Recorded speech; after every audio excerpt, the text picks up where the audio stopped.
Uh, Thank you very much. Uh, Now, for the last session, we have our resource person, Dr. Diptendu Sinaraiji from NIT Meghalaya.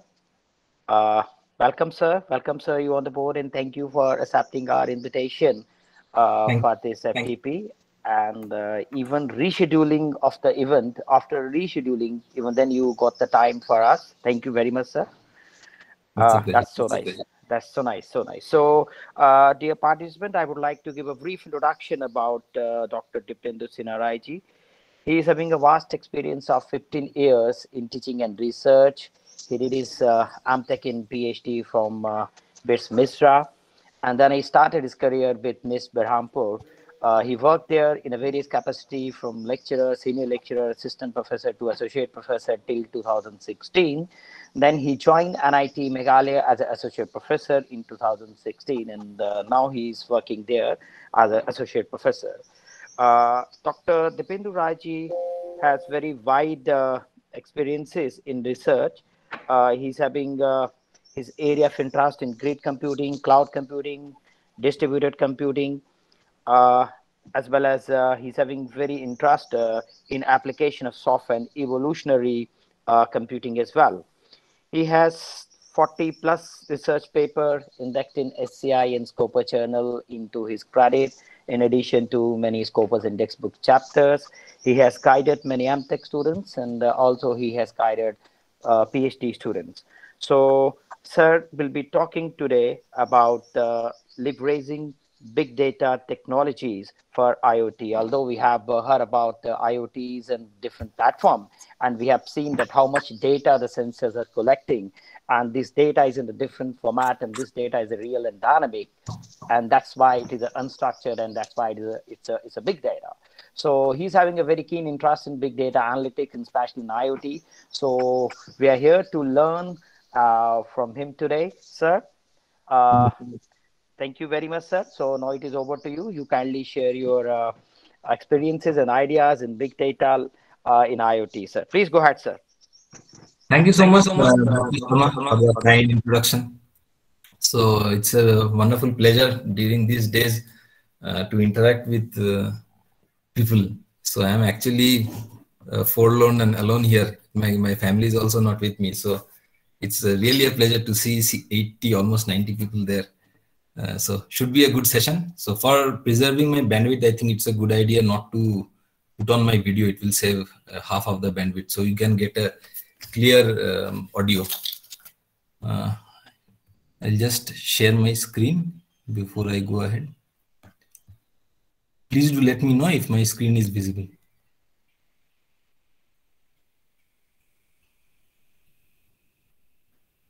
Am I visible? My screen? Yes, sir. Visible, and very much audible, sir. Okay, thank you so much. So we'll be discussing how big data technologies are actually required for leveraging, real-time business insights for IoT. So the topic is very wide. IoT, in fact, any program on IoT actually has to handle multidisciplinary approach. So there are different people who work at different areas of IoT. I have one picture over here, which let me just see if it comes on. Doesn't look likely.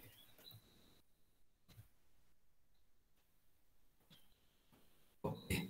No, this is not really what I meant. So this is not the one. Anyway, the idea is that, people work, many people work at so drastically different areas in IoT. So it is very difficult to conceive. So I'll be trying to put everything in perspective. Somehow my health since yesterday has not been very kind to me. So I have just pulled out one of my PhD students. So in case I don't feel very well, so he'll be there for my support. Hopefully he joins in. If necessary, that I'll tell to you. Okay. So I'm sure you must have gone through the basics of IoT, also how we can architect, how to have an architecture for IoT. From there, we'll start. So maybe here in between, at this point in time, let me just see. Okay, so the term, I'm not going into the details, Internet of Things and so forth. Let me, okay, got it. Just a moment.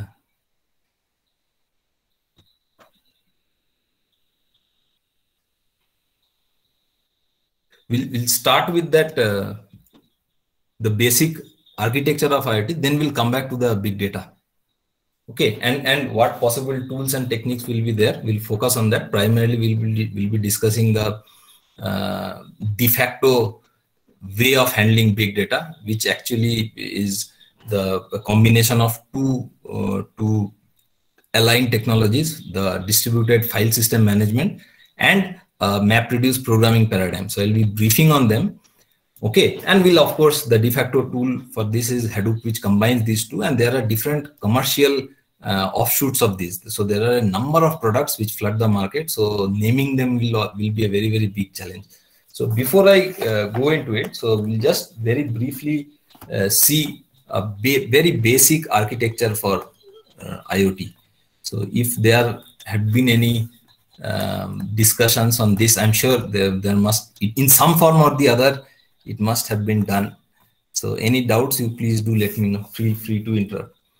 So usually, I mean, we'll not go into the requirements. I hope you assume you are aware of these terms, edge and so forth. So we have a number of sensors here, the so-called things within the IoT paradigm. So things, and combinedly they can also form something which we call as the edge. So it doesn't matter whether be it the what do you call that, the edge devices or the remote facility, the sensors directly. So they actually feed data, and will not go into the details. So there are standard protocols like for this IoT level, sensor level communications, like the MQTT and the OPC UA and so forth. And for collecting them, so there are tools like, I don't know whether you have heard of it or not, but standard industrial tools like NiFi. So basically some drag and drop tools for building workflows. So such workflows allow us to connect to the edge devices. So these sensors, they can be connected to the edge devices and basically channelize the data.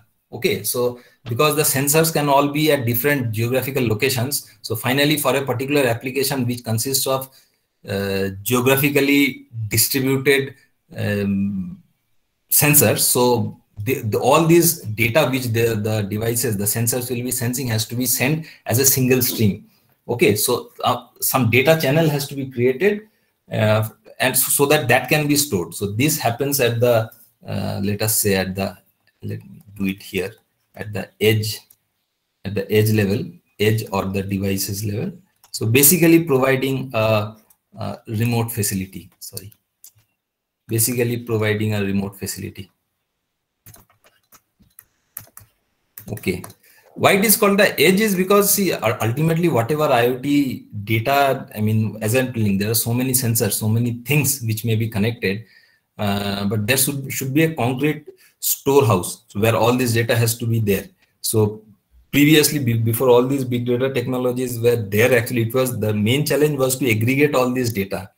It required huge amount of storage space, and apart from, it's not about just the volume of data, and there were other challenges also, like at the great pace at which the data can be obtained. So that essentially means that the sensor sending the data streams at high speed. Okay, so some sensors can be sending 10 different 10 readings or sense whatever physical parameter per second. Some might be sending 25, some might be sending, depending on the application. Okay, so similarly there are large variety and veracity, so we'll come back to it. So basically this term big data, actually it's there in my previous slide, it was there. Okay, here. So big data actually stood for as you can see, volume, velocity, variety, and veracity. I'll not go into the details. So it started off back then, it started off with 4 V's. So now, as I just looked up, I found that it initially when I in 2017 or something, when I started working on these topics, they used to call the 3 V's, the volume, velocity, and variety. Okay, so these were the primarily identified challenges in big data processing. So now this 3 has been replaced to 7. Okay, so that will come back maybe after this topic, but we'll start off with here. So we have the edge devices, some remote facility for aggregating data and using such tools. Basically, NiFi is a tool for basically which gives us tool for aggregating the data to basically channelize the data for further processing. Okay, so because every application should have its own context. Okay, context means if there are 5 physical parameters which are being monitored by any application, which are all coming from sensors at different locations, so they should all be held. There should be a database which has to be created first of all. Okay, so usually that is done at the data center or at the cloud level. Okay, so but there are tools which are available. Okay, which can aggregate all this data. Aggregate is not a good word. Rather, we should say we channelize the data. Okay, to build a consolidated data store. Okay, and there are lightweight versions of NiFi also. If I'm not wrong, it is MiniFi, which basically is which has a very very lightweight version. So it can be the entire. In terms of size, I cannot tell you, but MiniFi is much more lightweight, so it can actually fit in a single edge device.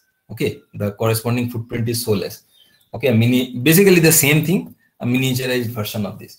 Okay, so now these data streams, whichever are formed, so I'm sure you have got what we have discussed till now from all these different sensors, either directly through different channels or through the medium of certain edge devices. So using standard data channeling tools like NiFi or the lightweight version of it. So we are able to create data streams. Okay, then these data streams, they all push it to the data center, where these streams are physically come down in the form of a consolidated database sort of. So these data streams are so they have to be like directed. So usually we have open source Apache tools like Apache Hive, for example. Okay, so basically a SQL processing engine. Okay, SQL processing engine basically for storing as well as for processing. Okay, however, this is called data at rest, but doesn't mean that the data stays. There are a lot of things which happen. Let me finish this. So this, the first step, if we call it as the connect stage. So connection is done at 2 levels. The different sensors talking to each other with the standard IoT protocols like MQTT and UPC UA. Okay, followed by data aggregation tools. And then at the data center level, what happens is that the data are given, so sort of, you can in layman's language, you can talk of it as giving a shape to the data.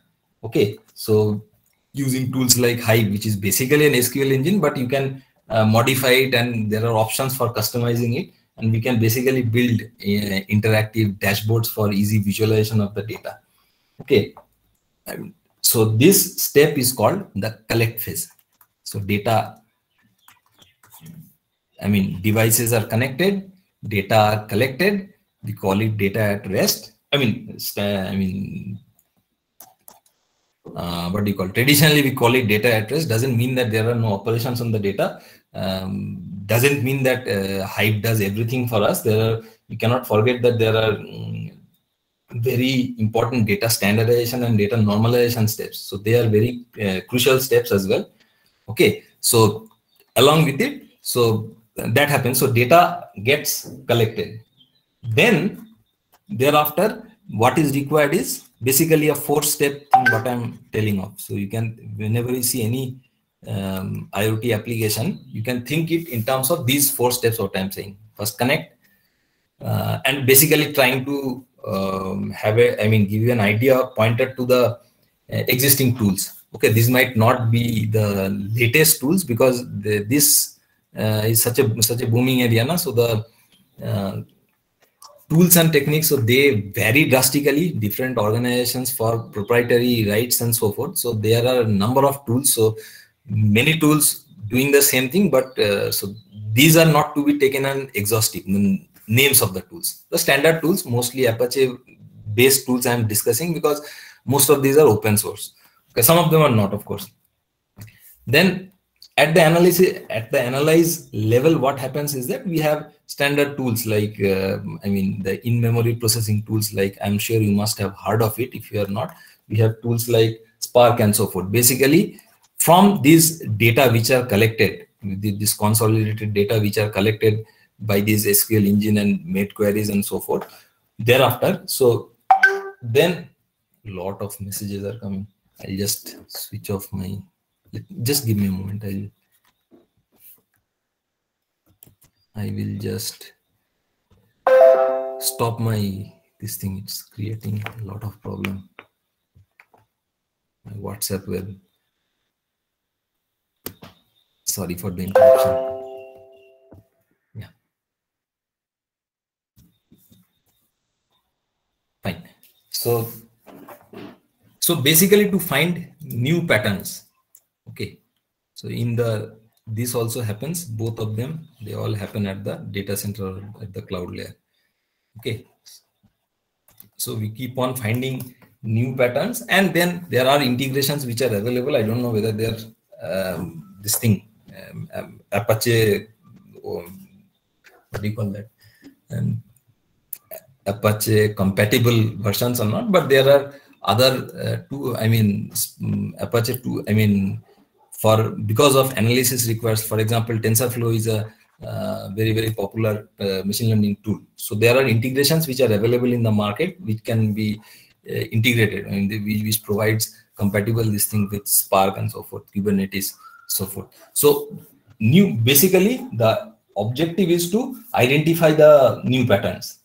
Okay, so basically, if you talk in layman's language, creating neural networks, okay, for identifying the new patterns. And once those new identified patterns are, the output of this is some sort of a model.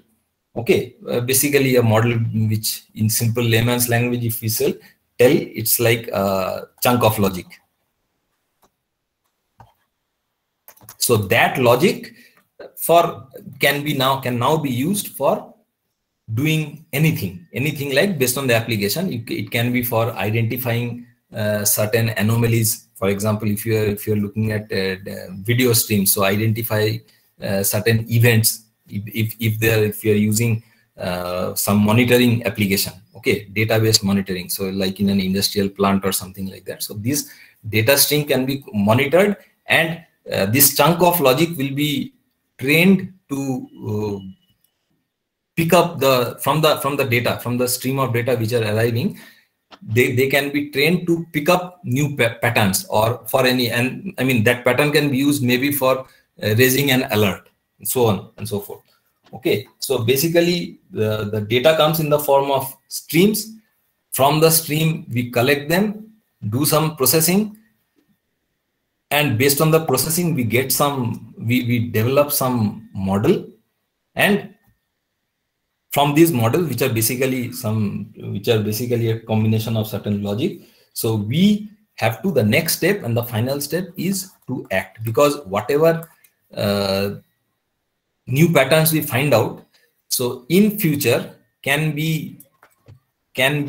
has to act now at the collect layer itself. So it is possible to have this decision, this model which are generated, so that can be fed back to this stage, to at the collect level itself, where right at the within the data center, where the data are streaming in from the different edge devices, we can apply these models for learned models in a direct manner. So so this saves a lot of time. It saves a lot of time, because once we collect the data, as soon as they arrive, it has to arrive in in a computer system, it always arrives in the main memory. Okay, so In some in-memory computation can happen right away. So there are tools for that, like Apache Storm and all,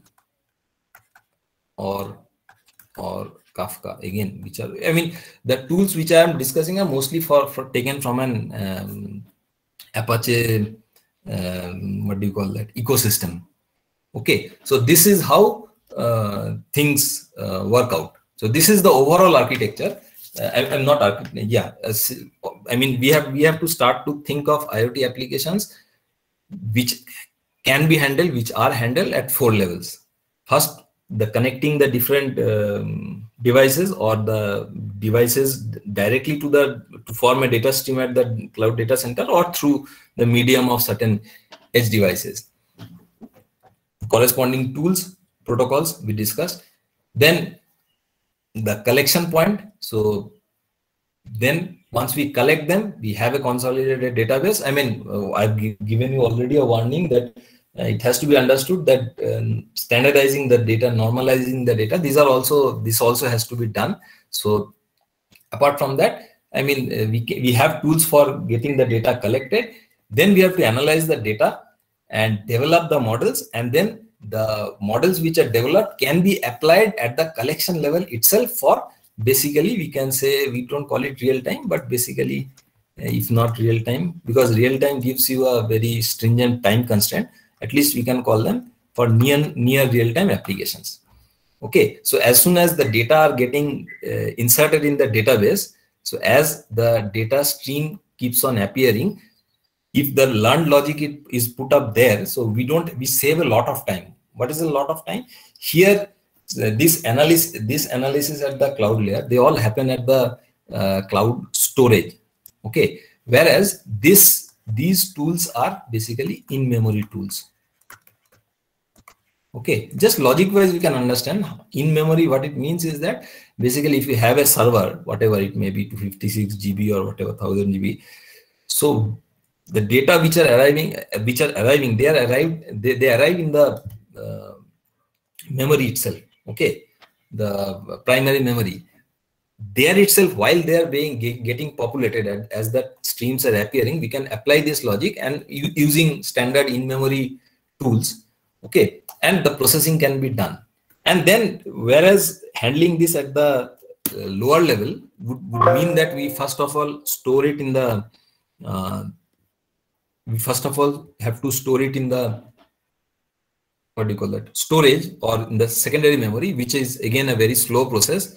And once that is done, once the slow storage is done, then we have to do, I mean, again, what do you call that? We have to again read it from the secondary storage. So that makes it very, very slow. So for real time or near real time processing of live stream data is always necessary. I mean, we do have the tools and techniques for doing them. So based on this, what we will be discussing from this 4 levels. So once again, yeah. Sir, your screen is not sharing. Oh, is it? Yes, sir. Your screen is still visible. Aha, resume presentation. Okay. I don't know how it got disconnected. Very sorry for that. Oh, in the meantime, I was drawing something. I have already erased that. So I don't know when it happened. But anyway, I think you have seen the diagram. I have I discarded all those changes. So anyway, coming back.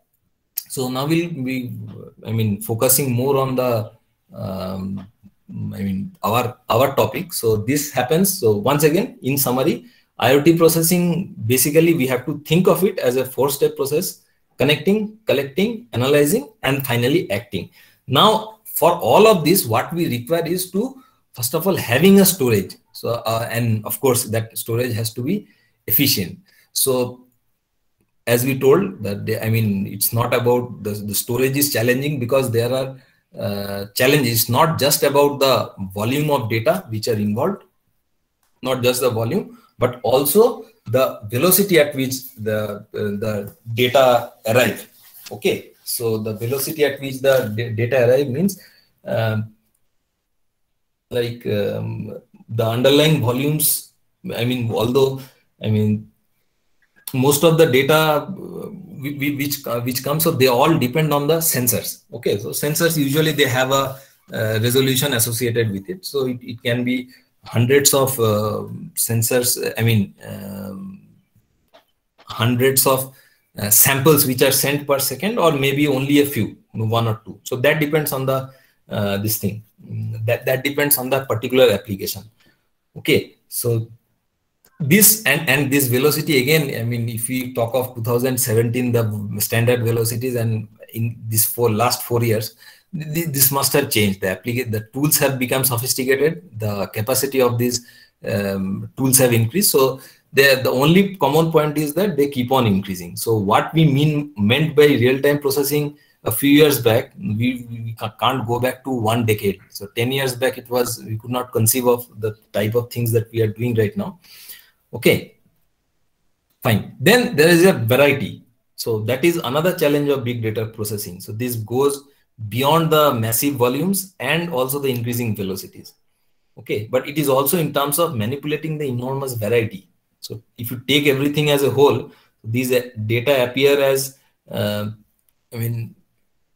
an undecipherable mass.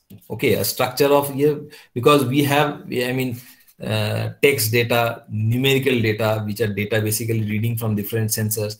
And there are so many, for example, if you take any social media, if you consider the data which are coming from different social media posts, so they consist of audios, they consist of videos, so of different types.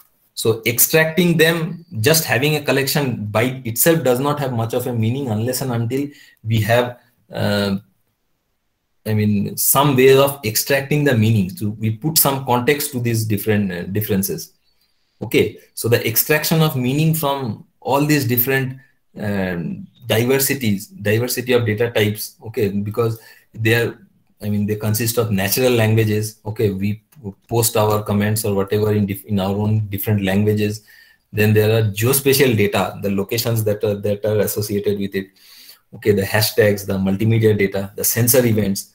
So and so many more. It is not possible to exhaustively tell you the list of the different data types. Types of data. Data type is not a good word. Usually we tend to think of in a different way.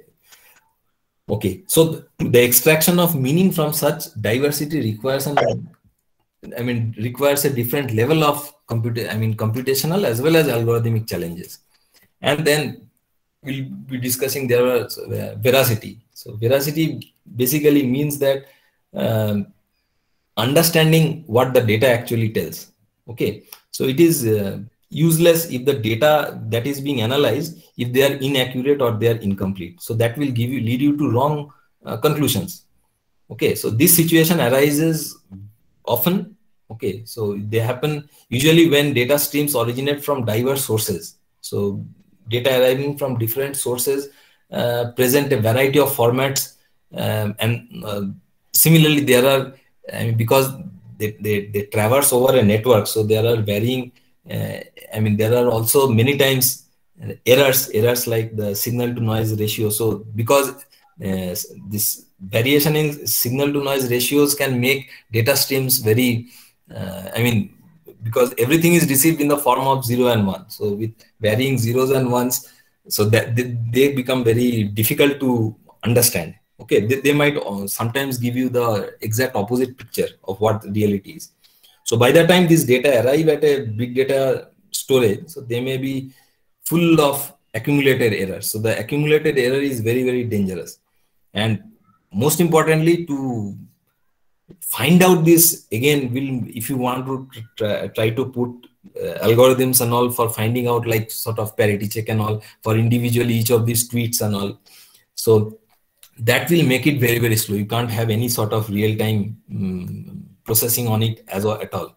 So it almost goes without saying that the veracity of the final analysis will be degraded unless and until we clean up the data which are arriving. So basically sort of pre-processing the data before it can be applied. So as I told you, connect and then collect. At the collection stage, these are not mentioned, but there are standard procedures for doing them. And apart from them, as I told you that currently I looked up and I found that many other V's have got added. Okay, like one was variability.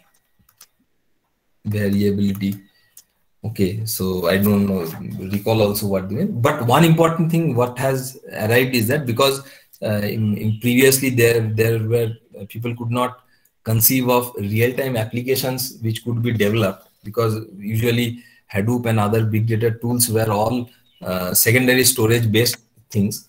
So they could not conceive that. So value, basically what they mean is that the data which we are obtaining from the different sources, okay, from the sensors, from the different edge devices, so if we can process them in real time, so that can give us an immense business value. So the more we delay, so usually with increasing time, as the time increases the value, and if you plot the value of the data, so the pattern of in which this falls may vary, but then the overwhelming thing is that the value of the data will always decrease. Okay, so that also has very severe implications which have come up very recently. So for big data technologies, so as I told you, it's basically a conglomeration of two things. We have to have a distributed storage and a computational engine. So whenever we think of having a storage for any IoT, so it should have that storage has to be a distributed storage. For the obvious reason is that if you have a single storage, if you don't have a distributed storage, what we will lose on is we will not have any. If our storage goes down, we'll not be able to get back the data. So that will put the entire data which is being collected under a lot of threat. So there will be security issues which will be associated. Fine. So a distributed storage, and we'll see there are other options, or there are other reasons also, and it has to have a computational engine. Okay, what happened? Okay, so this distributed storage basically allows us to break down the data which have arrived into smaller chunks. We do it for primarily for reliability reasons, and there are other reasons also. So we break a file into smaller chunks, we call them blocks, and those blocks are placed by the cluster management software itself. So big data tools themselves. So they are placed at different racks, and then so as to, in a persistent storage, so as to they can, for subsequent query and so forth. And then whenever we use our logic means whenever we do our analysis algorithms. Okay, so whenever they run, it's not that these data are pulled out from the storage. Okay, so this is a whole new way of, not as of today, it's not new technique. This is the de facto standard way of processing big data. Okay, but the way we usually, when we write programs for in our laptop and so forth, it always happens that we run the program, and the program runs on the CPU, the processor. The processor, whenever it requires the data which are stored. So if, for example, from our program, if we are we are writing a C program where we are calling a data file somewhere in the hard disk. So that file, first of all, comes from the hard disk and is stored in the RAM. Okay, so that has to happen first. So in this case, we don't do it. Okay, so we avoid delays we make the process efficient by doing computation in a different way. So this computational engine, instead of pulling the data from the different storages, so it does the other way around. It actually throws the computation. So this is basically done by the tools like we have now, RPC. Okay, so remotely remotely invoking methods and so forth. So we in a cloud or in a data center, so there will be many racks. Okay, each of those racks will house a number of servers. Each of them will be associated with some storage, some hard disks, and so forth. So it's up to the cluster manager. Okay, usually the de facto tool for this is Hadoop. So this Hadoop actually manages this. So whenever there is a request for certain data, so it's not that the data are copied from the disk and sent back. So instead of that, this MapReduce, this computational engine, which is technically called MapReduce, so this channelizes the instructions, the programs to those racks, those servers, corresponding to which you have the data. Okay, corresponding data, and then it does it in a, it's called map, because this map basically means it's split up. Okay, the instructions are split up, and then the processing is done in a distributed manner because the storage is distributed. So that is all. So this particular aspect of big data programming is what we will discuss now. So there are Hadoop comes. Hadoop originally was Apache product. Okay, so Apache came up with Hadoop, but then nowadays many customized. So Hadoop on its own is a free software. Okay, so you can download it free of cost and install it, use it for application development. Fine, but then Hadoop is these two blue portions as I discussed. So these two form the core part of Hadoop. Of course, this, as I already discussed previously, there are a number of ecosystem tools which all put together makes programming, application development easy. So we'll not be discussing about all of them, not required. But for distributed processing, we have the MapReduce, and for distributed storage, we have the HDFS. So what distributed processing is, I think I made it clear. It's basically the MapReduce. So having a program to do something, so that is divided into a number of map tasks. Those map tasks are then sent to the distributed storage. Hadoop controls it. So Hadoop controls is not a good word. So let us go into some more details to see what are the different Hadoop actors. Okay. So this shows you the different actors. So what do we have here? You can see that this forms entirely this forms a Hadoop cluster. Okay, in a cluster of Hadoop nodes, we have, it shows that we have 3 racks. You can have as many racks as possible, no issue. So now you have one name node here. Name node is again what do you call a proper noun. Okay, so every Hadoop cluster has to have a name node. Basically, the all intelligence for a Hadoop node stays here at the name node. Then there are data nodes. So all of these racks will have a number of, there will be many servers. Okay, so now all these servers, they have data nodes, and there is something called a job tracker. Okay, so it is of course possible to have a what do you call that? Hadoop installed in a single system. Single system means in your laptop itself. So in that case, of course, your name node, your job tracker, and your task tracker, everything becomes consolidated in a single machine. So that is fine, no big deal. But then usually we don't use Hadoop for that purpose. It is done for doing big data processing and distributed processing per se. So we have to have a name node. The name node will see the functions. Okay, and a job tracker. So name node, basically, if you go, okay, it's not there. Okay, so name node basically is, as I told you previously, that whenever you want to store a particular file, if you want to store a file in a distributed file system, very specifically we call it this MapReduce and the HDFS. So HDFS stands for the Hadoop distributed file system. Okay, so the way we do it is,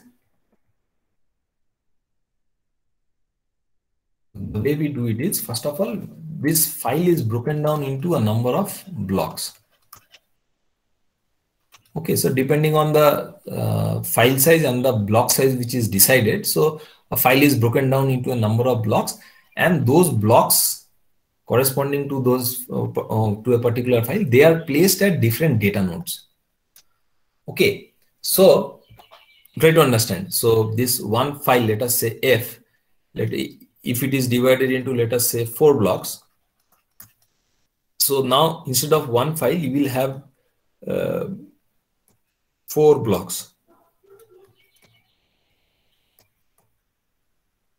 4 blocks, and let us say FB file block 0 is stored here, FB1 is stored here, FB2 is stored here, FB3 is stored here.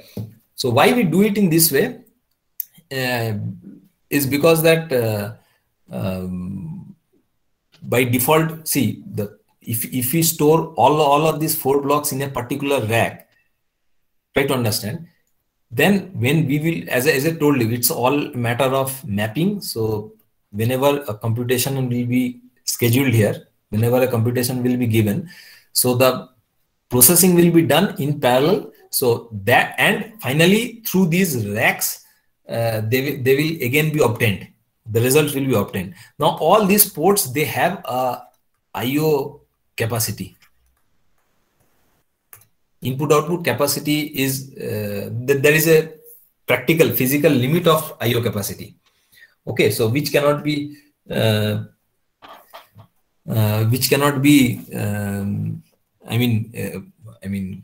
crossed.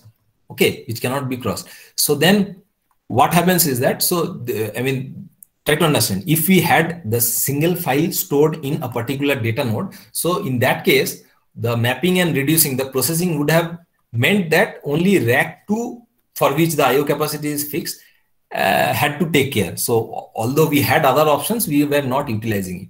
And not only that, Hadoop, because it's a distributed file system, it always keeps replicas. Replicas means it's not that these blocks are only stored once, rather they are stored multiple times. So there is a degree of which to which this replication can be controlled. So these are all configurable. Okay, so it can be configured to n. So what it means is that usually the default replication degree is kept at 3, which means that file block FB0 will have 3 copies. So if one of them is at rack 2, so you usually keep another one at rack 3 and another one at rack 1.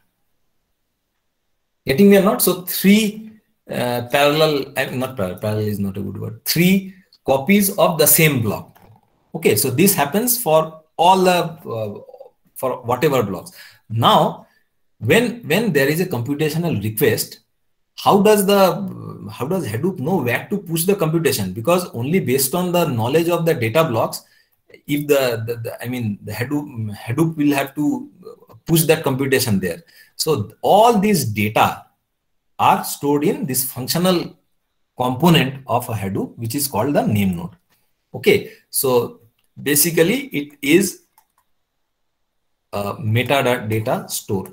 So it stores all the metadata because the data in the Hadoop cluster are these files at the end of the day.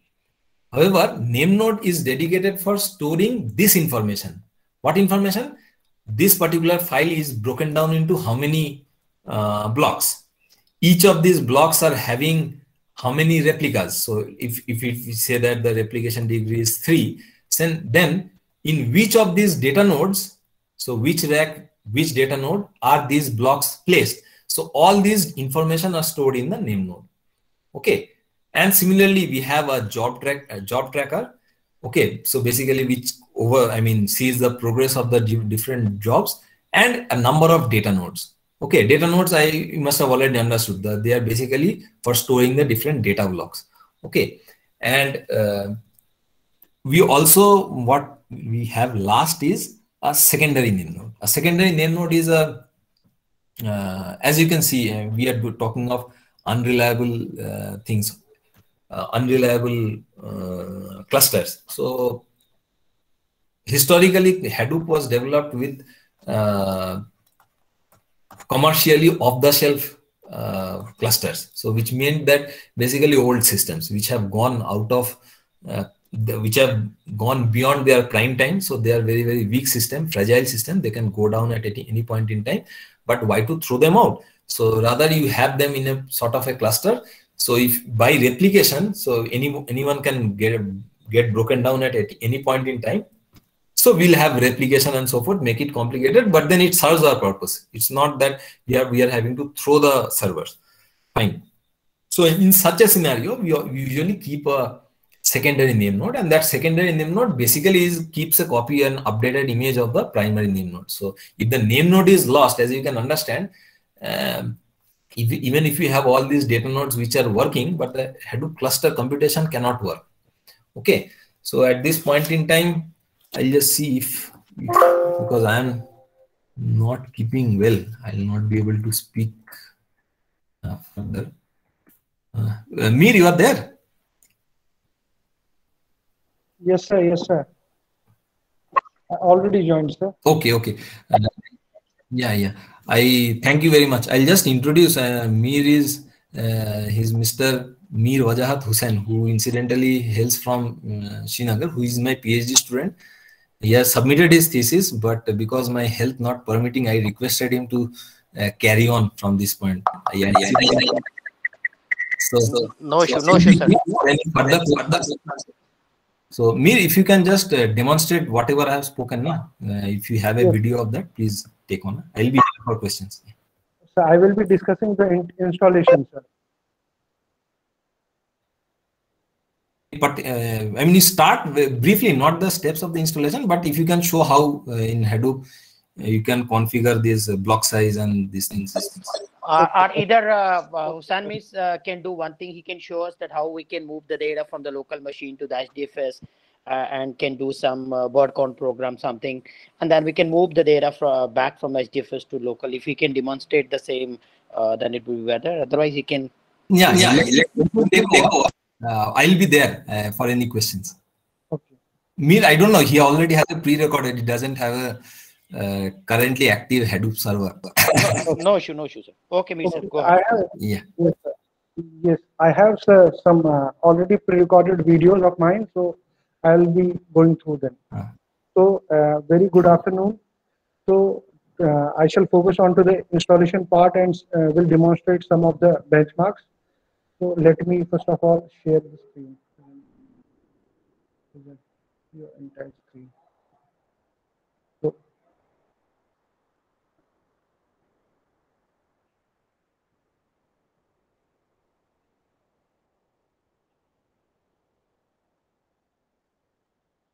So I will just little bit introduce about how to install the Hadoop in your system. So for installation of Hadoop in the system, so what we need some basics, which we call it as prerequisites. So the prerequisites for installation of Hadoop is that, so first of all, you require a Linux system, Linux-based operating system you require. Although in case of Windows, you can create a virtual machine. You can also configure Hadoop on that. But better is you have a separate system, or you can have a dual boot operating system which comprises of your Windows as well as your Linux operating system. So after the Linux is done, so next step will be your Java installation. So you have to install your Java, and after Java is complete, so what we will do is that we will create an account for Hadoop. So that is your prerequisites. So after that, this Hadoop account is created, then you have to configure SSH server. Since we are talking in terms of distributed storage, and Hadoop is itself distributed, so what we will do, for every operation we move seamlessly from master node to slave node. So that's why we configure SSH server.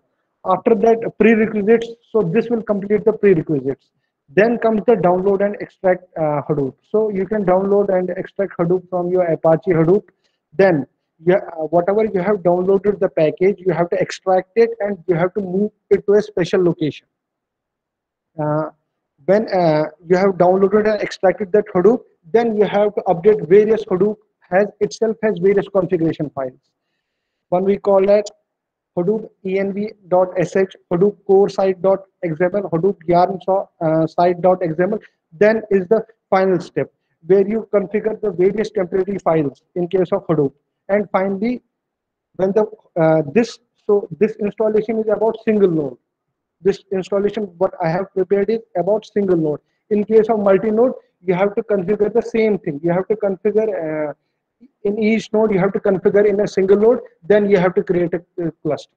So this is these are the set of contents which are used to go for if you want to go for Hadoop installation.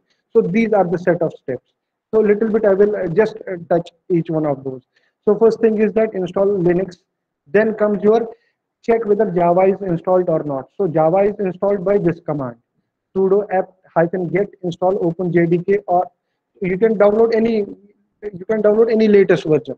So Java will always be available at this location. When Java has been installed, so you can go to this location, you can find which sort of version is there. Then after the Java is fine, then you can check the Java version with this command.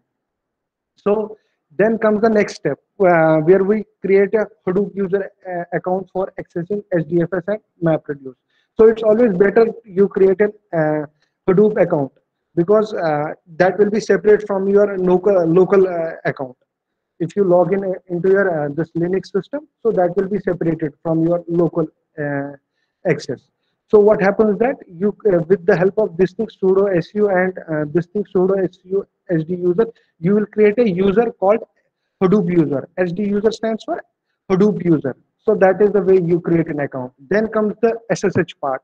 So SSH is a protocol for securely accessing one machine from another, because as pointed out earlier, Hadoop accesses all the means it is a distributed storage. So what happens is that we need access from the name node to the slave node, or from the job tracker to the slave node. So for that we configure the SSH server. So SSH server will be configured by this thing, sudo apt-get install open SSH -server. So this is the procedure for this thing installing the SSH server. After SSH server is configured, then you need to take care of the keys, because whenever there is an remote access, so keys are passed. So these keys are of this. For that we utilize RSA protocol. So this is the way these are the commands by which you can generate various keys. So after this SSH server is configured, then you can download the latest Apache Hadoop. So for downloading Apache Hadoop, you go to the newly created Hadoop user. That means cd/change directory, cd stands for change directory, /home and hd user. Then when you went to the Hadoop account, so what we will do, we use this command wget and this thing.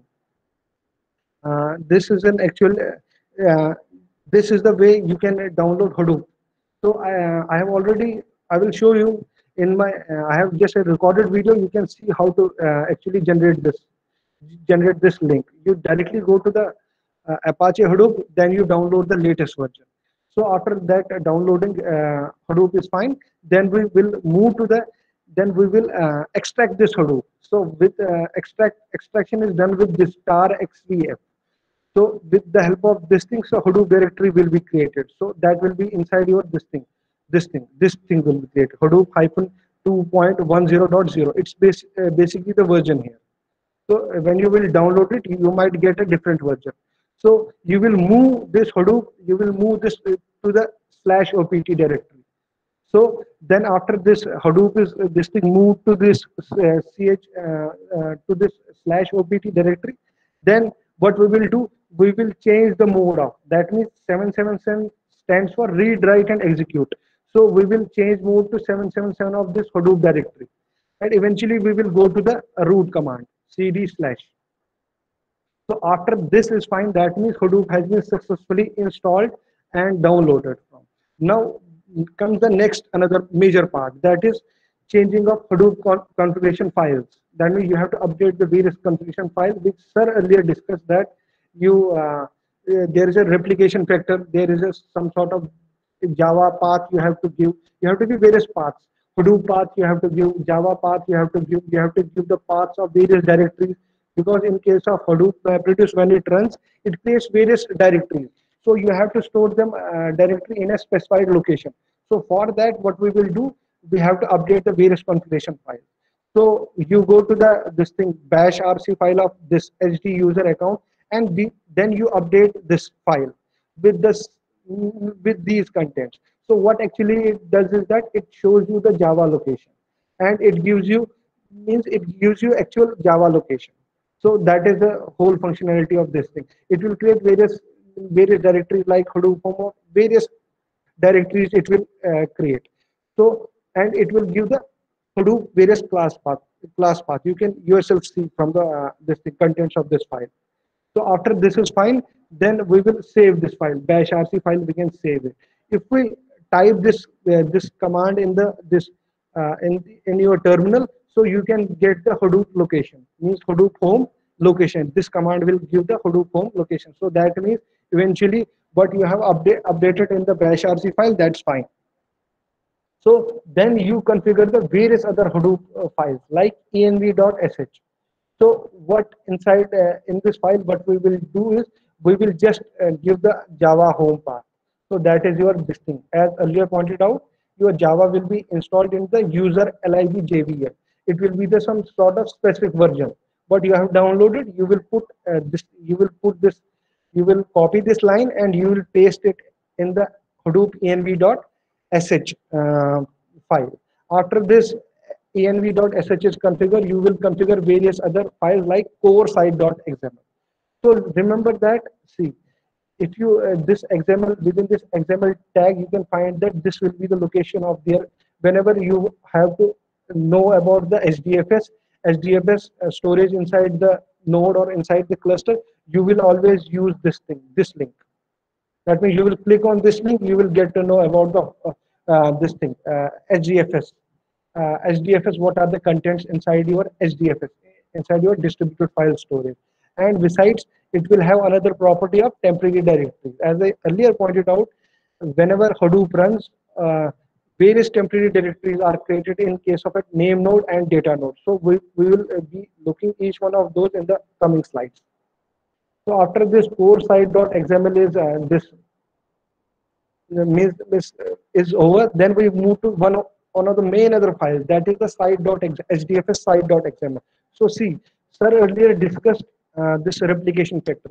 Sir said that whatever files that are going to be stored inside inside your Hadoop, what happens is that each file will have a replication factor since it's a distributed storage. So what happens is that failure is inevitable. When the failure is inevitable, that means you have to always go for more than one replication factor. That means a big file is divided into various small other blocks. Then each block will be placed inside the cluster. So whatever the big file is there, or it gets downloaded into the various multiple splits. So each split will have some replication factor. This will be guaranteed by this thing, this property, dfs.replication. Although here the value is 1, because we are configuring the node in a single, means we are configuring Hadoop in a single node. If you can even set it to 3 or 2 or 3, but it does not convey any meaning, because it's not actually a distributed storage. Right now, when you are configuring the system, when you are configuring the Hadoop in at a single node, that means one replication factor will be more than enough. So that is set by this property, dfs.replication. So the value here will be 1.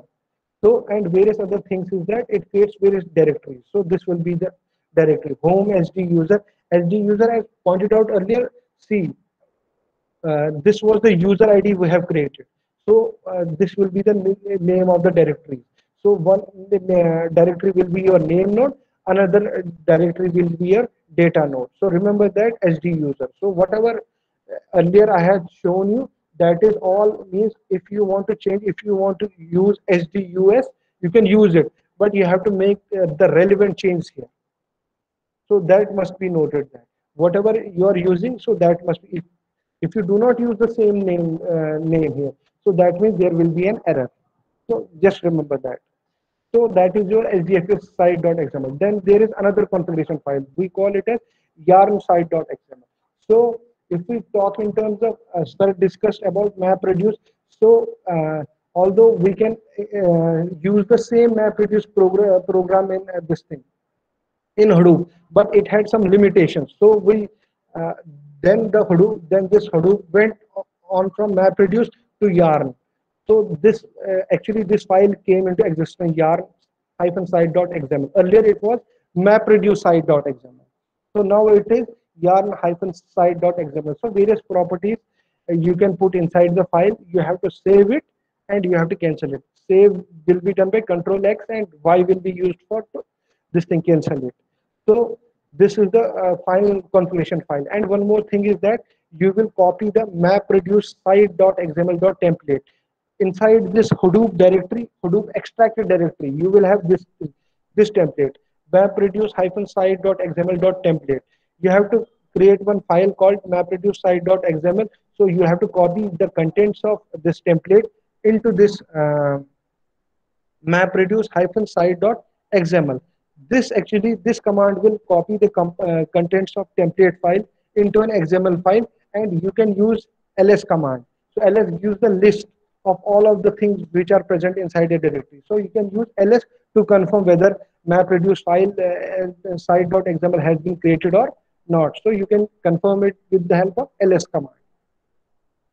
So after this is finished, so what we will do is that this you can just open this. Nano stands for opening. MapReduce site.xml. You can paste this value. You can paste this values inside this. That means MapReduce framework name is here Yarn. Earlier it was not Yarn. It was only MapReduce only. Because of some limitation, we moved from MapReduce to Yarn. Although the programming is same, it follows the same MapReduce paradigm. Besides, as earlier discussed, that HDFS site.xml had various directories. This name node directory and this data node directory. So you have to create various other directories. So this will be the location. This Hadoop temp will be created inside this. There will be HDFS. Inside that there will be a name node. Same thing with this thing. There will be a data node. So basically what happens is that you create various directories for holding, because data node and name node actually, see, name node handles your file. Actually it is concerned with the whereabouts of the file which is to be stored inside the cluster, and data node has the actual file blocks. So name node maintains the metadata. So name node is like the manager. That means it has all of the information about the project or about the file to be stored. Data node has the actual replica. That means it has the actual data. So data node is called the slave node, or name node is called the master node. So that is how it is. So then you will change the various directories, because you have earlier changed this thing. You had earlier changed 777. You had change mode Hadoop to 777. Now same thing you give 77 here. That means read, write, and execute to this thing, name node and data node. Finally, we have this thing, that we change the owner of this SD user. Then after this is completed, that means this will culminate the whole of the configuration file. After this, that means your Hadoop, you have successfully configured all of the Hadoop configuration files. Then comes the final part. The final step is that all of the things are created. So what you will do is that you will type this command inside the terminal, HDFS name node -format. So what this name node format will do is that it will format the name node here. So name node already is created. It will format the name node first time. Then for running the Hadoop, so you will use two things. First is the dfs.sh, then is the yarn.sh. DFS is your distributed file storage. Yarn is the computing engine, or it is called the MapReduce. So start-dfs.sh, it will start the DFS distributed file storage inside your single node. Then we have the yarn. Yarn will be the this computing engine. So with this, the computation engine will start. When these two things are started, that means, see, you will use a command to note which sort of processes are running. JPS. JPS stands for Java processes. So if both these commands work fine, that means all of the process should be running. One is the node manager, another is the resource manager, data node, and secondary name node. If all of these daemons means the processes. So if all of these processes are running, that means your Hadoop is working fine.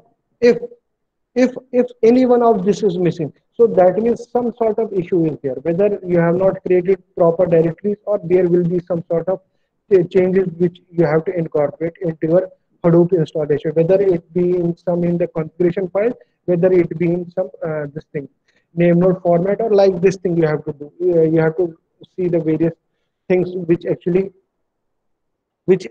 create some problems. So with JPS, all these processes should execute. Node manager, resource manager, data node, and secondary name node.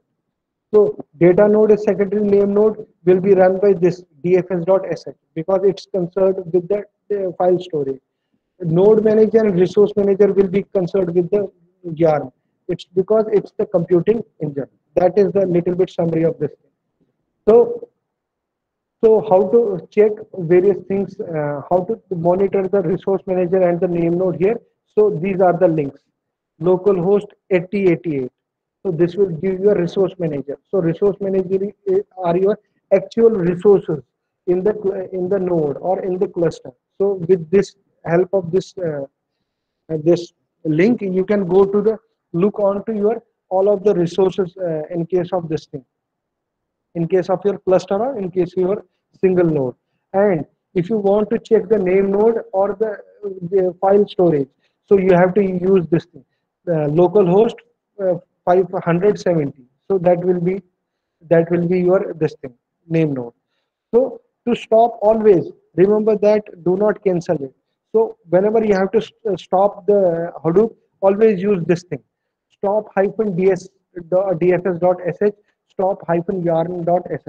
See, if you do not use some directories which you have created, some means data that will still remain inside this directories. So what happens if you run this process? It will that means it will culminate all the processes in a normal way. If you do not culminate all the processes in a normal way, you might get error various times. You might get error. It's always better you use these commands, start hyphen dfs.sh or start hyphen yarn.sh, and use always stop hyphen dfs.sh and stop yarn.sh. So to actually run and to actually stop these this Java running processes. So that is the final step. After the final step is fine, so the output might be like this thing. This will be your resource manager. If you point to this link, so it will say you all of the applications which are running in the cluster, and it will say, okay, what sort of jobs have been already means have been, what sort of applications are currently running in the cluster or in the node, and it will show the various status of it. That is your Hadoop resource manager. Then comes the final part is your Hadoop name node. So what name node does is that you just, if you move to this link after this thing, that means you will get to know about the DFS which is configured. It will show how much DFS is currently running, how much DFS is allocated, and it will show the status of the distributed file storage inside this Hadoop name node. So that is the whole this thing. This culminates your Hadoop installation. So I have prepared a little bit video. So I will be skipping. I will show you in a faster mode because it's a little bit longer. So I will show it in a this thing. Uh, Show it in a faster speed. So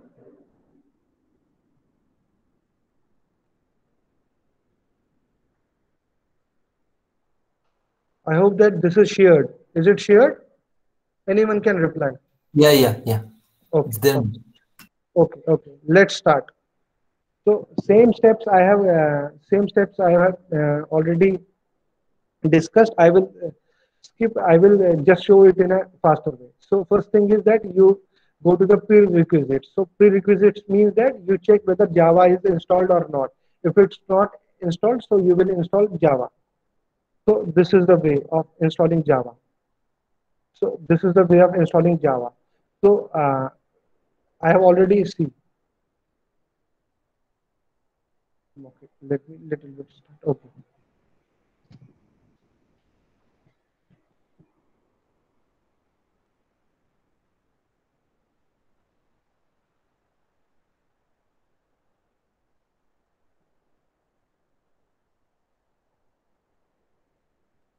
So it's a pre-recorded video, so exact time when it when the intended commands appear is not. Yeah, so now it has appeared. This will give you, if Java is installed, this will show you, okay, the latest Java version. So Java is already installed here. So still I am going to install once again Java. So for installing that Java, you will use apt-get install, whatever version you are. So actually your Java is installed at this location, lib.jvm. So you can see, okay, ls you can point it out, that will point out, okay, what sort of Java is already installed. So that is the this thing. That means Java is already installed. Then we can check your Java if you have not installed. So you can use this Java -version command to get to know, okay, which sort of Java version you have already installed. So little bit I am going to skip it. So this will install this Java if you want to install it. So second thing is that what we will do, we will create this thing Hadoop user account. So for creating Hadoop user, I will use sudo command, sudo su. It will take me to the root. So within root, you can create a username password for that. You will have to just authenticate. You will have to authenticate. Then you will create a username, this HT user.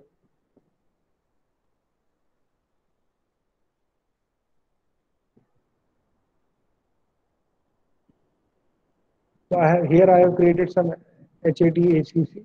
So you can create whatever you want to create. But remember this thing, if you are creating something different, here I have created HADACC. If you do not configure the this configuration files with this HADACC, that means you will get some error. So remember, whatever user you are creating here, you have to update it in the configuration file also. So this will create the new Hadoop account, and that means this account is created. Now comes the next part. That means you have to install the SSH server, because you are going to remotely access the various nodes. So for that, we create SSH server. So SSH server will be created with the help of this thing. So let me wait a little bit.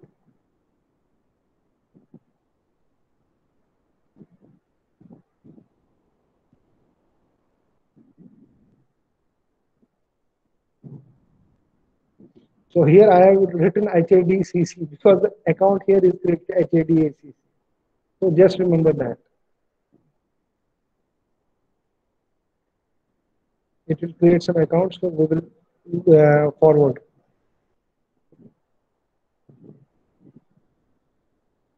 So we are installing here SSH server. As in this slide, I have already installed it. So first of all, I will remove it. So purge is used for this command purge sudo apt-get purge is used to remove this already installed open SSH server. So I will first of all remove this thing. So this is the way to remove this thing. And now I am going to install again this SSH server.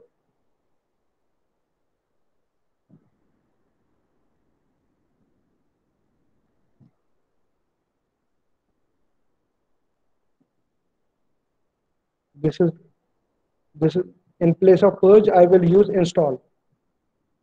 So this way we install SSH server. Then we have to create various keys, because this actually this utilizes RSA algorithm. We know RSA algorithm has some sort of a keys which are shared. So for that we create various keys. SSH- these are the commands to be used for creating various keys. key generator -t RSA. So leave empty. Enter the file image key, leave empty. Everything, leave empty.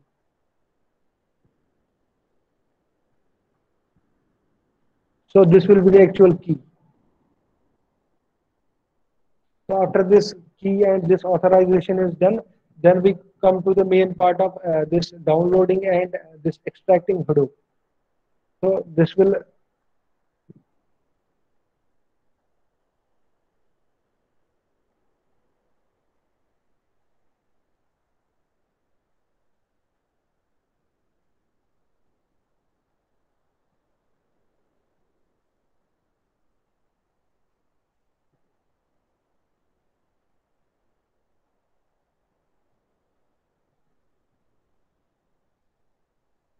little bit I will skip forward. So this is the way you will way to install this thing, SSH server and getting the keys. So now you will go to the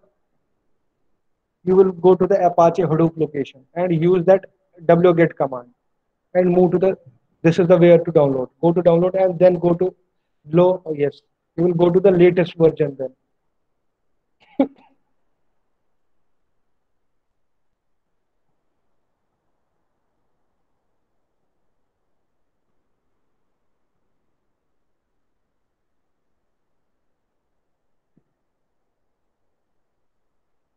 Go to, it will take you some directory, you can get the Hadoop latest version. So I have downloaded that 2 point, you can see yourself. tar.gz file, you will copy it, you will put up here and you will copy this link and you will paste it in the this thing. So for pasting that link, you will always use Control Shift and V. It's not Windows. If you use Control C, that means you have killed the process. So always use Control Shift and V to paste it. You will go to the main directory and you will install the Hadoop there. You will download the Hadoop there. You will use the wget command. So you will go to the Hadoop account because actual user, I have created here HADACC. Then you will go, this is your Hadoop account. So this is your actual Hadoop account for maintaining Hadoop. So then you will use wget. Wget actually downloads this. This is your actual link which you copied from the actual this thing, Apache Hadoop. Then with the help of this thing, it will be downloaded. Hadoop will be downloaded into your system. Little bit forward, we will go. Okay. Now Hadoop has already been successfully downloaded into your this thing. So what we will do is that you use ls command to verify okay whether Hadoop has been installed or not. Then what we will do, we will extract this Hadoop. Hadoop is extracted by this thing, tar xvf and the Hadoop this thing 2.10.0. You can see this will extract the Hadoop. You can verify it with the help of ls whether this has been extracted or not. So you will use the relevant password for it.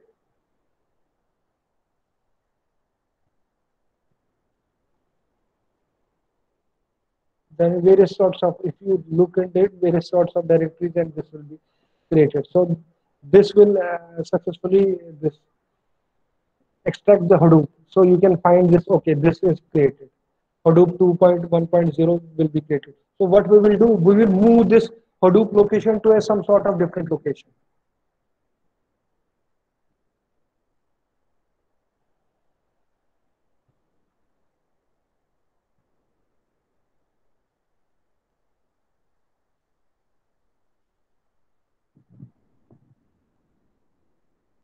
We'll move to the here that was /opt directory.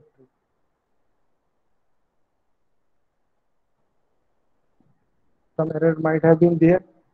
So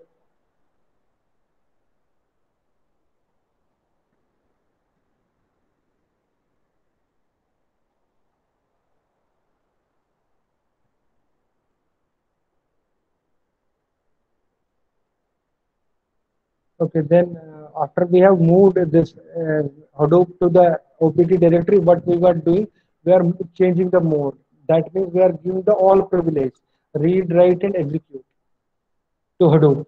So that is the way we use sudo chmod 777 Hadoop and this version, specific version. We will go to the root and we have to go to the bash rc file. We will go to the Hadoop account and we will go to the bash rc file to update it. We will use nano or gedit you can use to configure the bash rc file.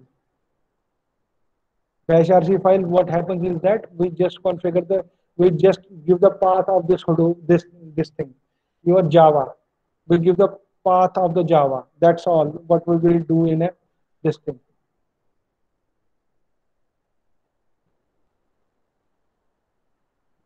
Just copy the lines and paste it. That's all.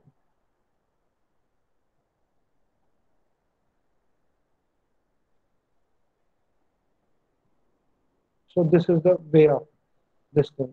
You have to copy and you have to paste it. So if you configuration file that is with me. So this is the Java we have already installed. This thing. So remember that whatever you are giving, so you must give a accurate path. If the path is not correct, that means some error will happen.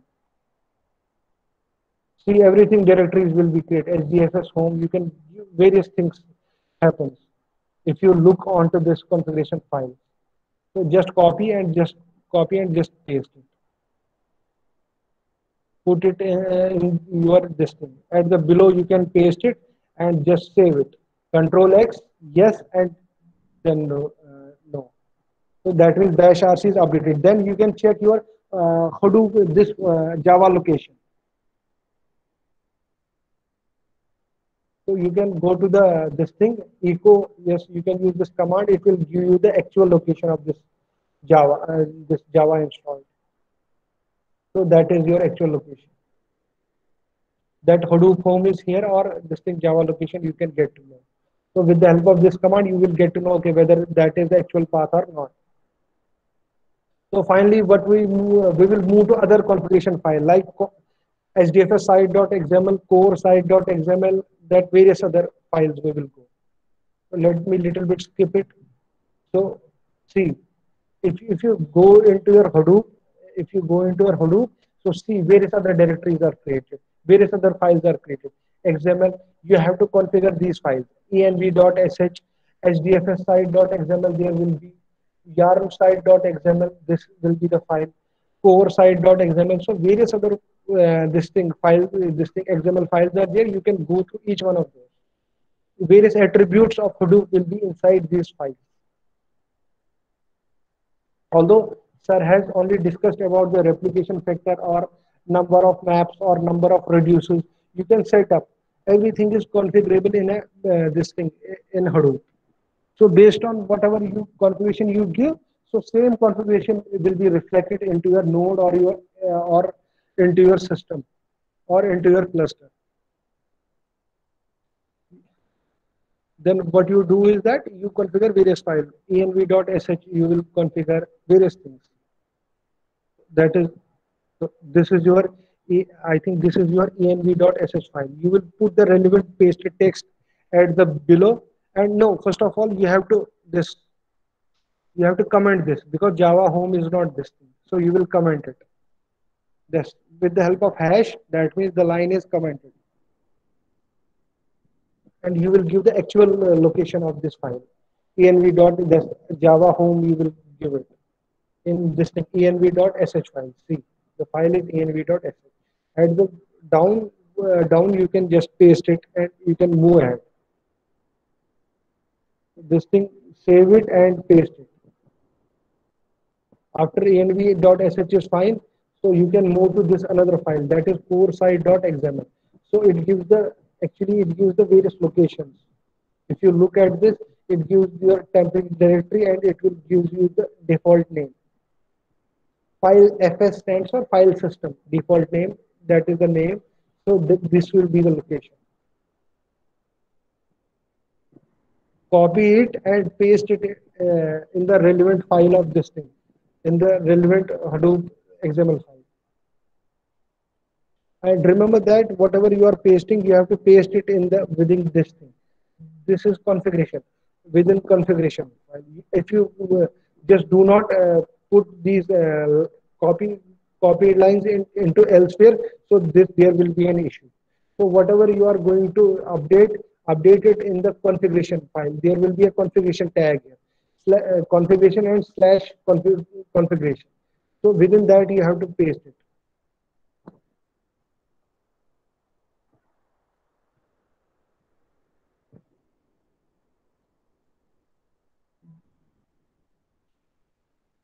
SDFS site.xml, you have to configure their various SDFS parameters there. SDFS sites.dc, replication factor. So various other attributes are there. These are the minimum attributes you need to configure, because remember that this is only a single node setup.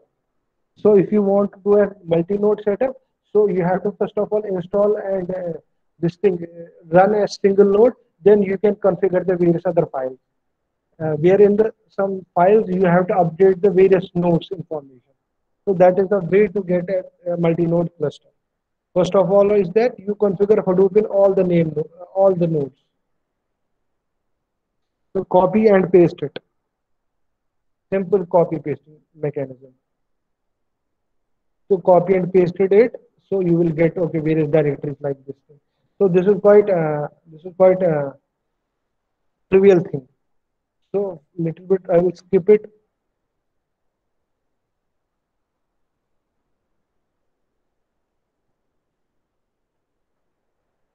You can use nano or you can use gedit. So within this, so it's little bit clear within configuration parameters you will put the copy pasted lines here.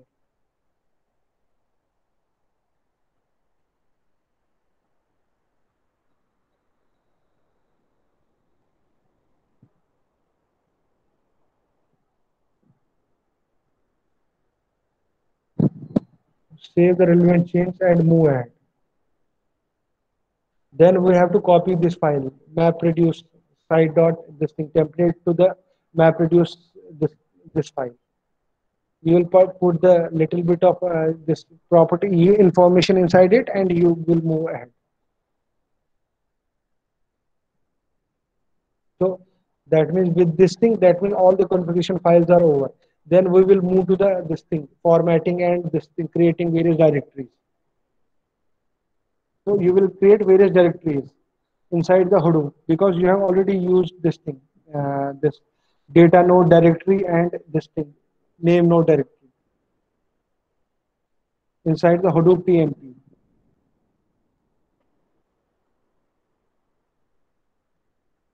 So you will give the various privilege to these directories because they are always used. Create two directories, one for name node maintenance, one for data node maintenance.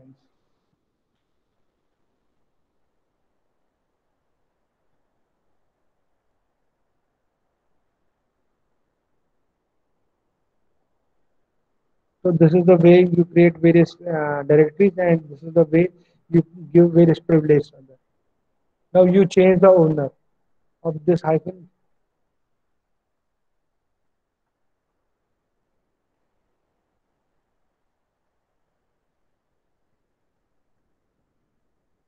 So you this change the owner to this Hadoop ACC of these temporary directories, Hadoop PMP and this thing.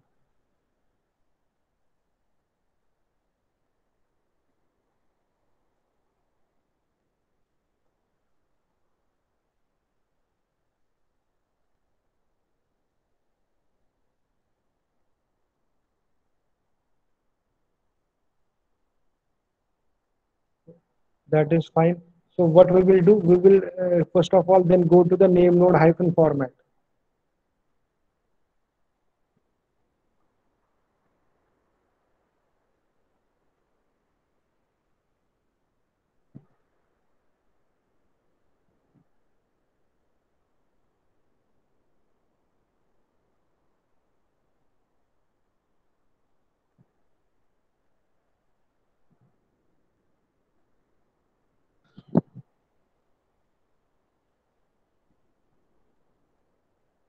That means the name node has already been formatted. Now what we will do, we will start the various daemons. Start-dfs.sh and start-yarn.sh. So this will run the various other processes. So that is the way. These are your final steps.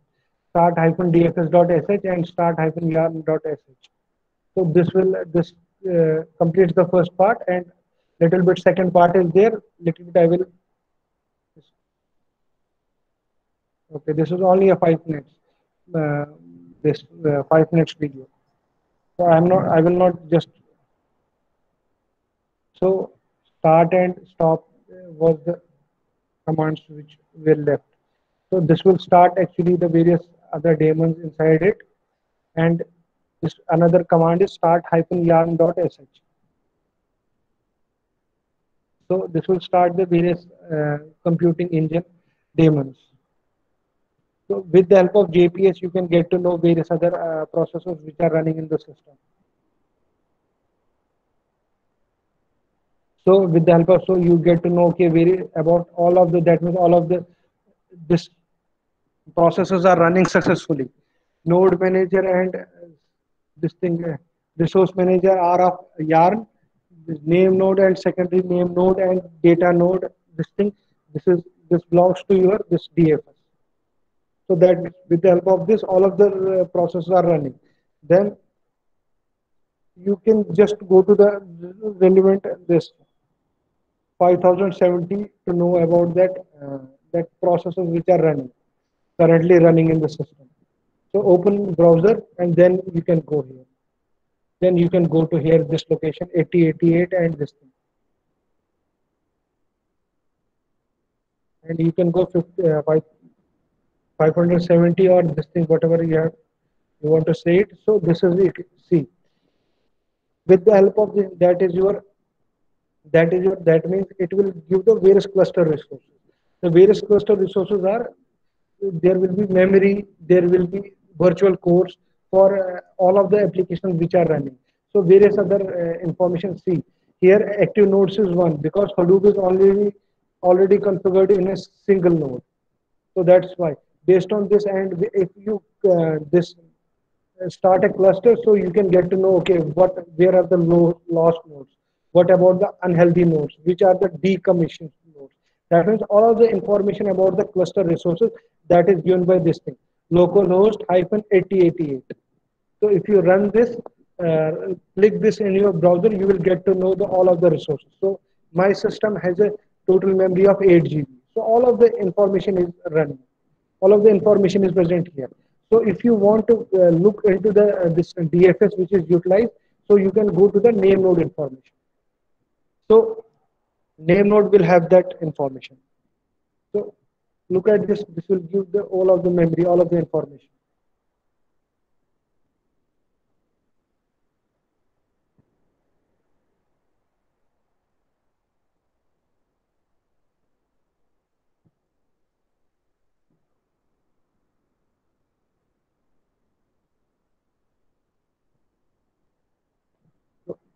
Now comes the name node part.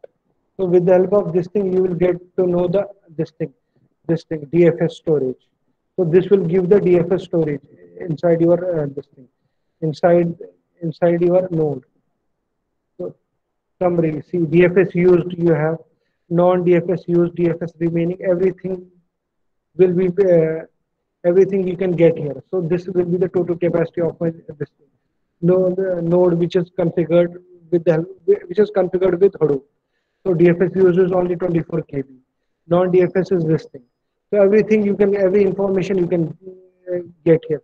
You can even see means suppose if you configure in a cluster, you can get to know about the various file information, which blocks are means which if suppose if a node is down, that means all the blocks with the node will be that means will not be in a normal replication factor, will be either in 2 or will be in either in 1. So you can get all of the information about this thing file system here. So this is the way of installation. See here under replicated blocks. That was the word actually. Under replicated blocks, so you can get the information here. If any data node fails, so you can get the under replicated blocks here. So that is your this thing. That is the file storage for you. So this actually completes the this thing, Hadoop installation. So for Hadoop installation, you require prerequisites. You have to then download and extract the Hadoop. Finally, you have to configure the various Hadoop configuration files.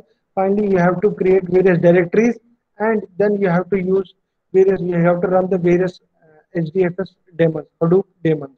So based on that, you will get to know about this output. So whatever, always stop the service, whatever the service is currently running. So with the help of stop, you can use this thing.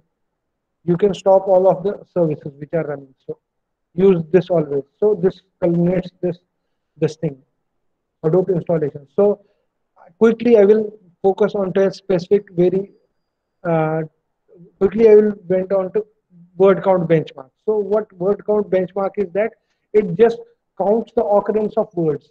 You have any text file.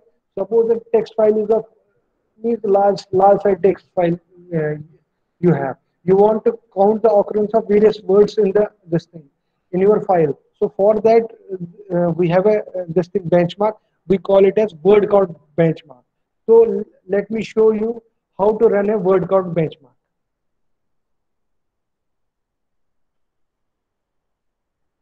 So so first of all, see, there are before proceeding further.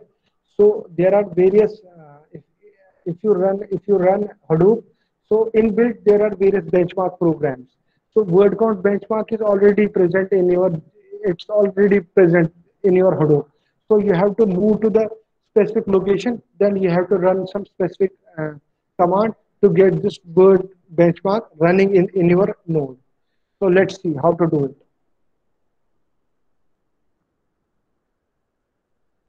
So first of all, use the JPS command to see whether everything is running inside the node or not. So with the help of JPS, that means secondary data node and name node is working, node manager, that means everything is working fine.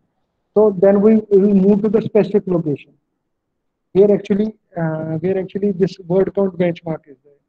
So let me show you how to go to that place.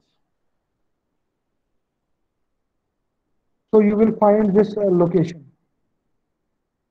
PWD stands for present working directory. So you will find that location. So this is the command to finding the location of this.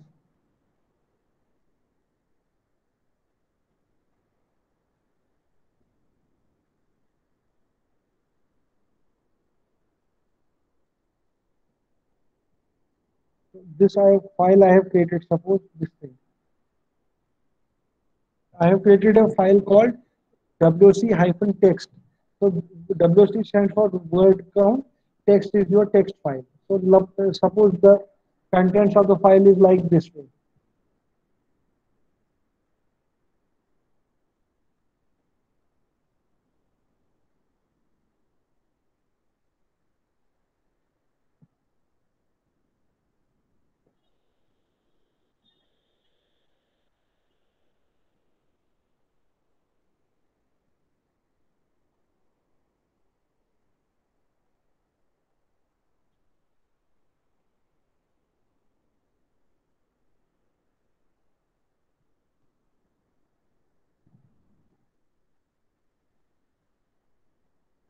That means remember that this file will be created in the HDFS.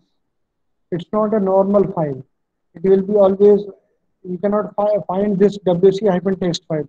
You can only find this file in your Hadoop. You cannot, it's not your normal file system. That means Hadoop file system is actually an abstraction. It's an abstraction. So this file is not in your local file system. We are running Hadoop, so this file is in your this thing. It's in your Hadoop.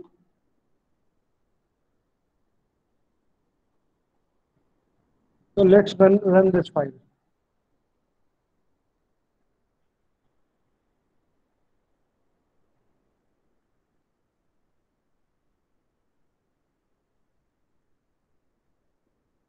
you have any Hadoop file, that will not be accessible in a local file system. Remember this thing. So if you want to put any file inside your Hadoop, so you will use put command.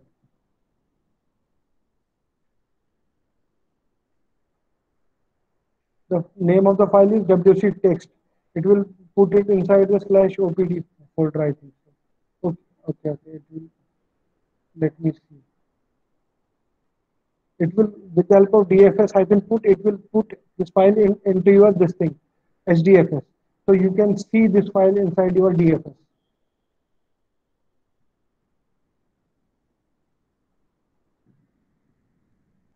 So this was the way you put file inside your DFS. HDFS, Hadoop Distributed File System, DFS-put the location of your file.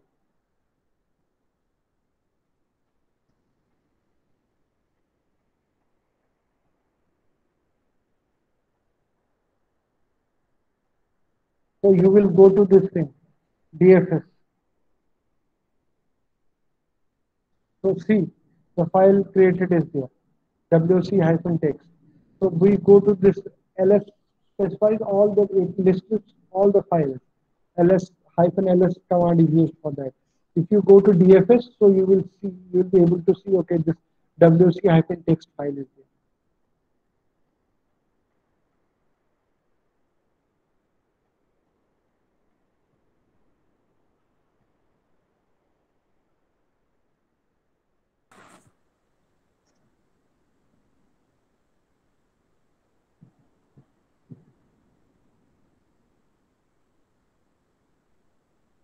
See, this cat command is used for getting the contents of file.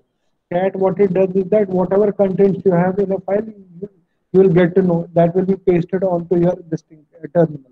So this was the actual file. What I used is that HDFS DFS-cat command of this file. When you use cat command, it will give you the contents of this file. So this was the actual contents of this file.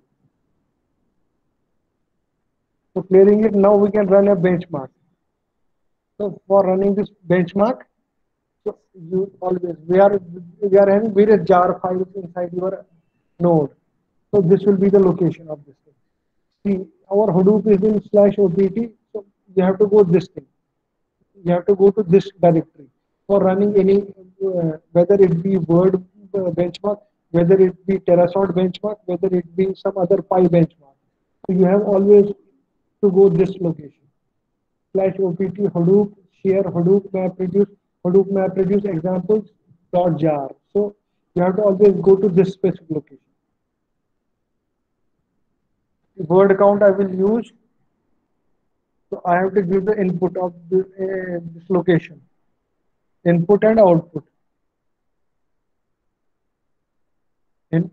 Actual input is your Hadoop wc text file. Output, it will be stored in some other directory, in the output directory.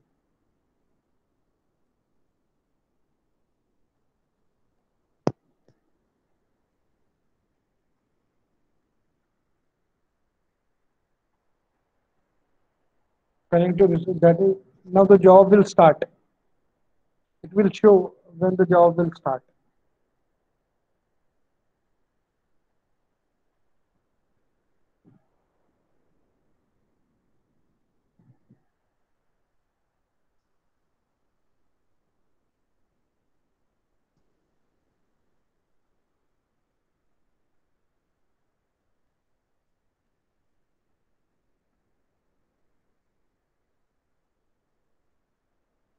So see, so the job has started. So file input, total input files to process is on one single file. Number of splits is that, since we already discussed that if there is a big file, that will be split it into blocks.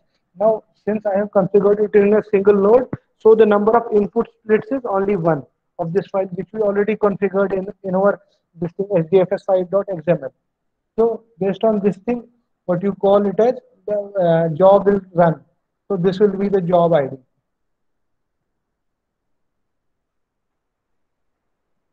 You can also, you can just click it that you can go to the actual this thing. actual resource manager to see how the job is running.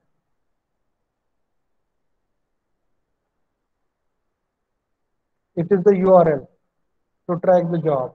You can click on it, it will go to the specific resource manager. It will show the status of job there.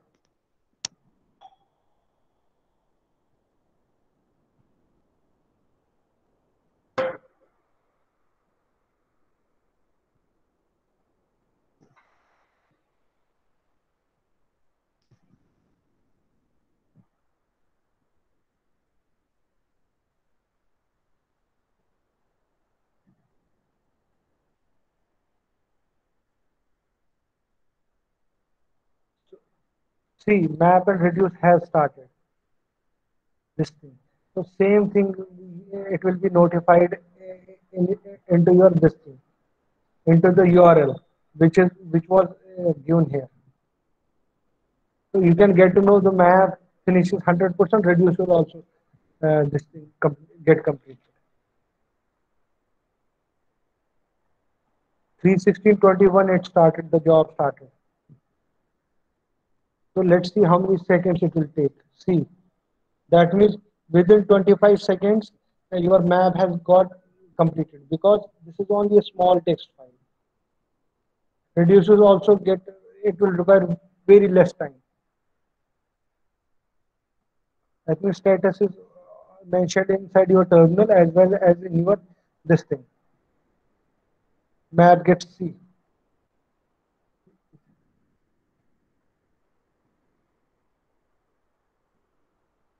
If you see, job started at 3:16:21. It got completed, map got completed within 25 seconds. And within 17 seconds, your reduce got completed. That means it was a very small job. It took within less than a minute to get processed. So this happens this is how processing happens. And you get various other information, like means number of bytes to read, various other counters you get. So counters, what are counters? Counters actually monitor the job or task performance. So Hadoop has very inbuilt counters, so they monitor the task and job progress. So for monitoring task and job progress, you have various sorts of counters. So various other information like job counters, you can get to know. Virtual core, everything information you can get it. Yeah.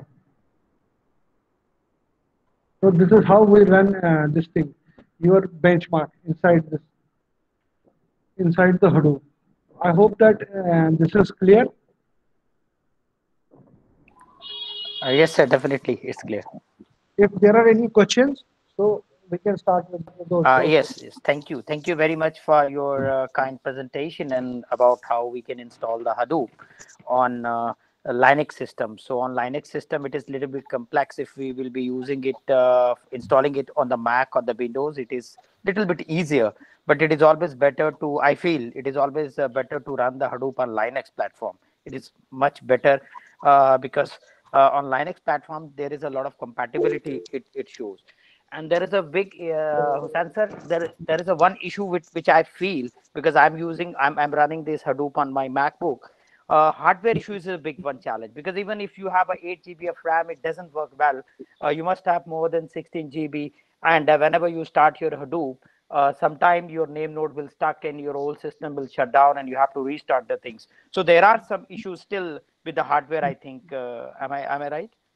So actually what happens is that, yes, sir, you are right in saying so, but actually, sir, Hadoop is not meant to be run on a single system. Hadoop yes.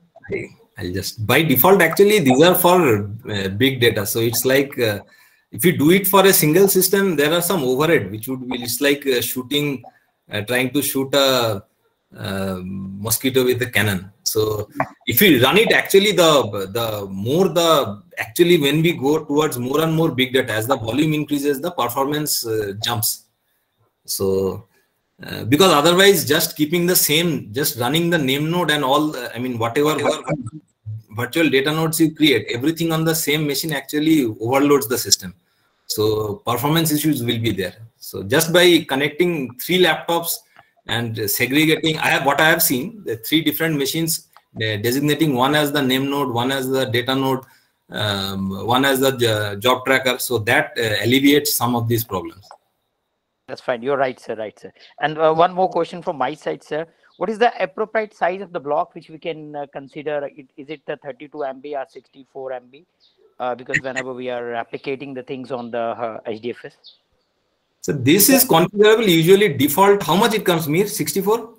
Sir, actually, what happened 32. earlier, yes, sir. Earlier, when it was MapReduce, it was actually 64. Now we have Yarn. It is by default it's 128. Although it's a configurable parameter, sir. 128 MB, sir. It is. Because if we increase the size, or decrease the size, if we decrease the size, the number of the mappers and the number of the mapper task will increases, and that will be the overhead for shifting the data. That may be the reason. That's fantastic, sir. That's fantastic. So participant, please, if you have some questions, please say your hand, and you can ask to the sir, and as well as the Hussain Mirza is also there. Please go ahead, and if you have some queries, please go ahead. I'll just concluding note. Because I had Mr. Mir Wajahat, my PhD scholar. Probably he'll become Dr. Mir by the end of this month. So his PhD reports have appeared, and he's working currently in KL University in Andhra Pradesh. So he's a colleague of mine now. So anyway, I would have, in my lecture, I would have not focused on this. I would have rather showed you some of the optimizations that we had done. Okay, even Mir has done as a part of his PhD. How we can intelligently place the map task, and how we can actually put intelligent reducing steps. So how we can optimize by placing the mappers and the reducer, how to place the data blocks. So that I would have very sorry, my health did not permit. I'm really down. So any questions, any general questions are also welcome. Please do feel anything that you feel connected. I'll be glad to answer.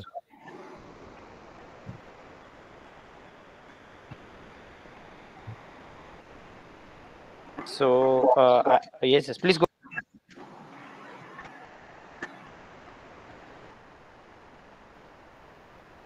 In the meantime, if one of you speak, others can put the questions in the chat box.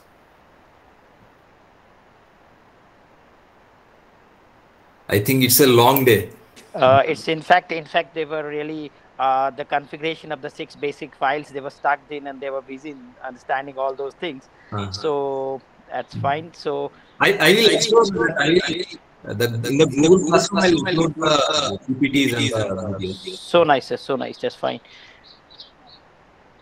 If you come back, we'll be glad to have some more. I mean, manpower to divide our work. Work is always. Yes. So I think there is no question from participants. I can go for one more question for my knowledge, sir. For real data analysis, because big data analytics, if we have to use,